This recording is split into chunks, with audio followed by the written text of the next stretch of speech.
হে রাধা মোহন হে কিছু না হলো আমার কিছু না হলো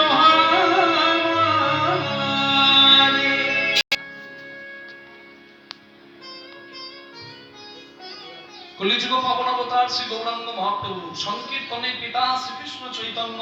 সংকীর্তন যজ্ঞে তারে যে ভজে তার জীবন হয় ধন্য ধন্য। হরিবাসরে এসে প্রথমে আমাদের সবার কাজটাই হচ্ছে মহাপ্রভুর চরণে প্রণাম নিবেদন, কারণ আজকে আমরা সমস্ত ভেদাভেদ ভুলে এক হতে পেরেছি যার ইচ্ছায় যার কৃপায় তিনি হচ্ছেন গৌরাঙ্গ। তুচ্ছ ভেদাভেদ যেটা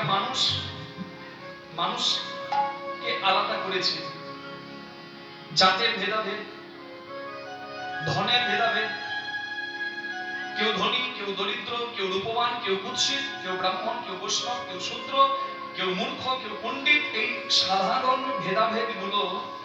দূর করে সবাইকে এক করতে পেরেছেন যিনি তিনি হচ্ছেন চৈতন্য, যিনি সবাইকে জানিয়েছেন আমাদের আসল পরিচয় যে জীব